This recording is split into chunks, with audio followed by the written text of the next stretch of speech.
Hello, how are you doing? I really enjoy reading an entire book over the course of a day or over a weekend. It makes such a different reading experience when you can consume an entire story in one great big gulp, But of course, that means that it needs to be a short book. So I wanted to make some suggestions of 12 short books, which are all really quality. They are all prize nominated because it occurred to me that two of the books that are currently on the International Booker shortlist are both really, really short. And actually, Eva Baltasar's Boulder is only 105 pages long. If this wins the International Booker Prize this year, this will be the shortest book to have ever won the prize. And I was partly inspired to make this video because there's an article on the Booker website in which they suggest 10 books that have been nominated for the prize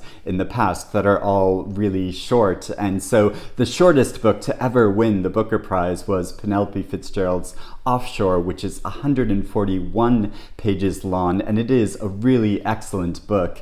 And I think there's this conception that if a book is going to be prize nominated or is going to win an award, it needs to be like a great big mighty tome of a book. But actually, really quality storytelling can be done in a short space of time and can sometimes make a bigger impact than, a big long 800-page epic. And it's really funny how they note in this article that the great Beryl Bainbridge, who is a writer that was nominated for the Booker Prize 5 times. All of her novels are quite slender, but pack a really big punch. And Beryl Bainbridge said this great thing where she said, "Unless a writer is superb, don't think it's enough to just go waffling on," which is a wonderful sentiment that I can really agree with when I'm bogged down in an overlong novel.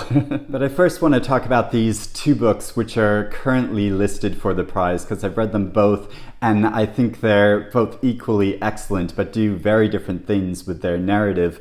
So there's Boulder by Eva Baltasar, which is written with a lot of short, quite poetically charged sections describing this individual's life who's very independently minded and likes to live very independently, but then she falls for another woman and settles down with her, and then the woman she settles down with eventually wants to have a child. So she finds herself hemmed into this kind of domestic life, which she isn't entirely comfortable with. So the novel wrestles with this tension between having your independent life and then devoting yourself to your partner and to a child. And I think it covers so much of her life, but it is very short. And even though it is so short, I feel like I really lived so much of her life alongside her, and I think that's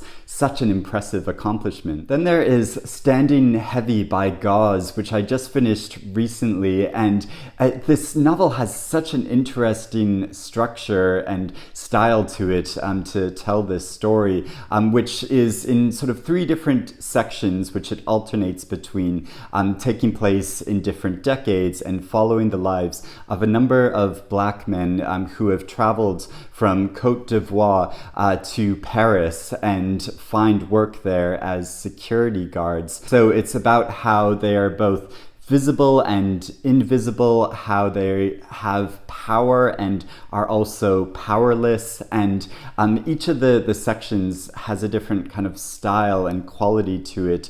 So the sections in the more present day are just following the perspective of an unnamed guard as he's observing all of the customers and the staff that pass through these luxury stores that he guards and making lots of funny observations about them, but also having these like social critiques of the structures that are in place, which have just made this kind of absurd situation of him being paid a pittance to guard all of these ridiculous luxury items. But then the other sections move back into previous decades to show sort of political and ideological changes in the time, which have impacted the lives of these men in different ways. And it builds up to a conclusion which I just found so moving and powerful. Then looking at some books which have been nominated for the Booker in the past. So there's Small Things Like These by Claire Keegan, which was shortlisted for the prize last year, and I think it had a really good chance of winning because it is such a short book, but it is so meaningful in the story that it tells, which is at once personal but also expansive to highlight much bigger issues.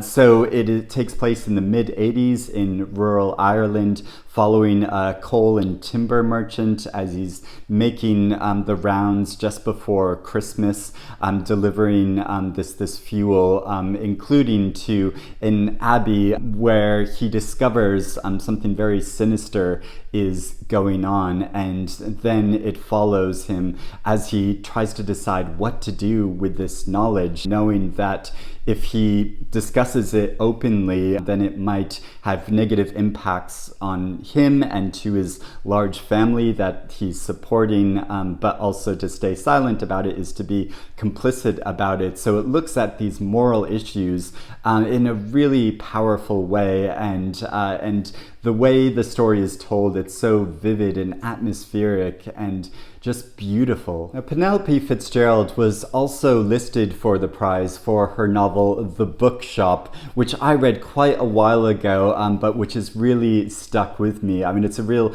book lover's book in that it follows the story of a woman in the late 50s who's retired and has a small amount of money, so she decides to invest everything in opening a bookshop in a seaside town. And it's about the tensions in this small community between her business and other businesses and other people in the local area, but how she has this passion for books which she wants to share, and it's such a lovely story. Then there is a novel which actually won the Booker Prize, which is Julian Barnes' The Sense of an Ending, and this story is kind of in two parts, following the life of a man early in his life, in his school days and his young manhood, but then also much later in his life when he receives a letter which kind of throws into questions a number of things from his past. And so it's about this issue of memory and what are our true memories and what have we constructed about our pasts, because it's easier to tell ourselves these things. And I had an unusual experience reading this book because when I first read it early in my 20s, the story didn't have much of an impact on me, but then it was made into a film, which you can see on the cover of this edition of the book, and I was commissioned to lead this group in this discussion about the film versus the book. So I went back and reread the book before going to see the film, and this story made such bigger impact on me. Having read it later in my life, I think the resonance of the story had a lot more impact on me because I had a few more years, under my belt. I could really understand the themes and the meaning of it much more strongly. And then actually seeing the film, which I thought was very good and gave a really different perspective on the story as well. So that was really interesting. But yeah, I think this is an incredible novel. So if you read it before and it didn't make much of an impact on you, I'd really urge you to reread it. An Artist of the Floating World by Kazuo Ishiguro. I have read this short novel just a couple of years ago for the very first time, and actually like The Sense of an Ending.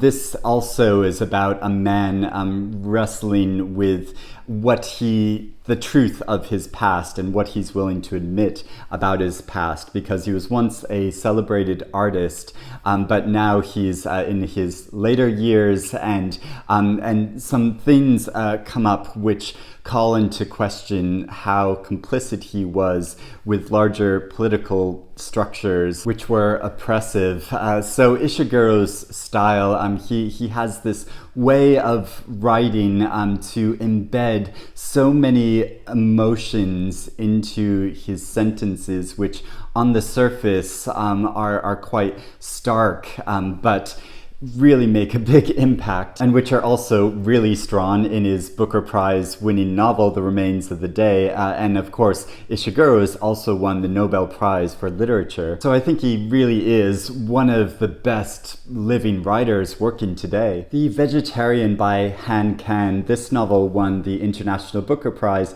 in 2016, and it is such a striking story looking at the life of a woman who is married and seems quite conventional, or at least she appears conventional to the people in her lives. And we get their perspectives on her. Crucially, we don't get her own perspective as she embarks on this passive resistance where she becomes a vegetarian. And so it's kind of standing up for herself in a way, rather than making any big dramatic changes in her life. And I grew to have such sympathy for her as I was reading these accounts by people that I increasingly didn't trust. The story is kind of an expression of making a stance against conformity. Then there is an older novel, Great Granny Webster by Caroline Blackwood. This was shortlisted for the Booker Prize way back in 1977, and the story is narrated by an unnamed teenage girl who reveals the secrets of her aristocratic family's colorful past.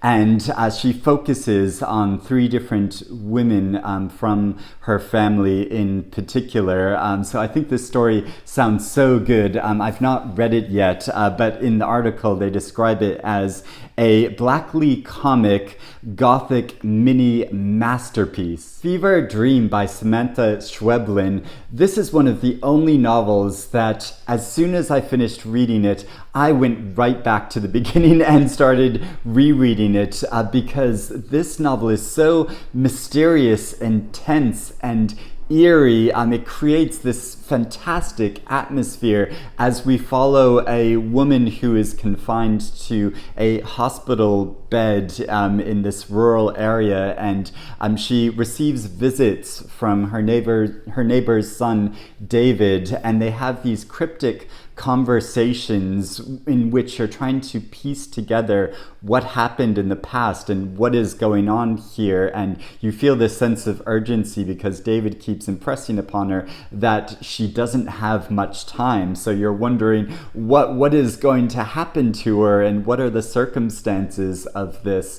It feels like it could be like creating this mystery just for the sake of it, but when you get more into the details of it, it is so enticing and you just want to pick it apart and understand it. I've had so many great conversations with other readers as we have our own interpretations about what actually happened. Treacle Walker by Alan Garner. This was also shortlisted for the main Booker Prize last year, and another very mysterious story. It has this kind of fable-like quality to it, following the life of a boy that just lives on his own, and one day a rag and bone man called Treacle Walker comes to him to barter and exchange these odd items, and so you follow his almost hallucinatory type experiences, encountering a number of bizarre individuals. There's a whole section where he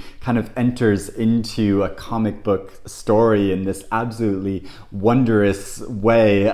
So this is such a fascinating and different kind of novel. Elena Knows by Claudia Pinerio. This is one of my favorite novels from recent years.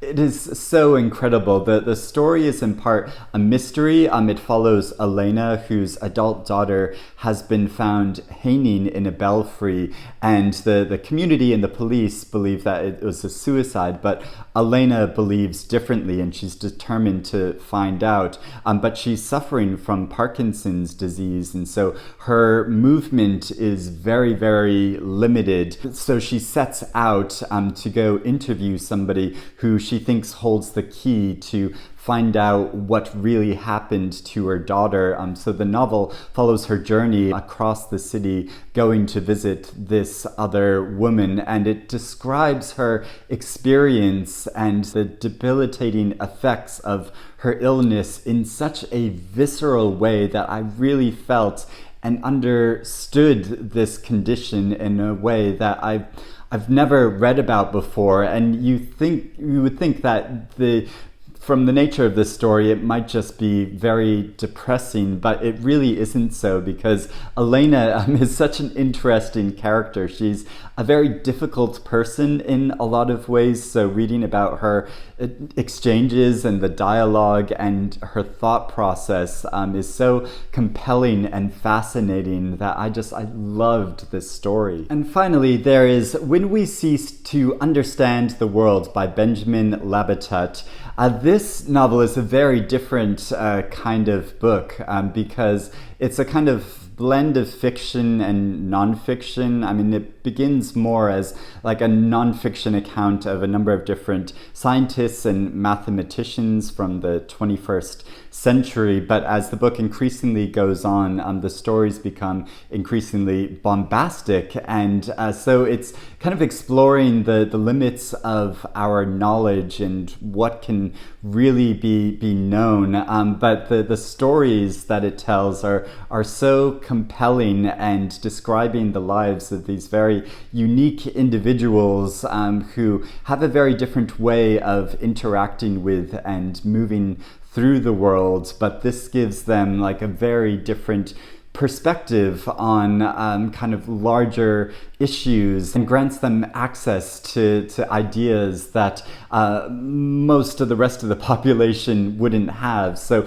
reading this is an absolutely fascinating experience. So those are all some really excellent Booker Prize nominated or Booker Prize winning short books that are all around or under 200 pages long and really wonderful to read in a short space of time like this. So I'd love to know if you've read any of these books, if you have any thoughts or feelings about them, please let me know about that. Or if you have any other suggestions of short books which have won awards or been nominated for awards, or which you think should have been nominated for awards, please let me know about that in the comments below. But I hope you're doing well and reading good things. I'll speak to you again soon. Bye-bye.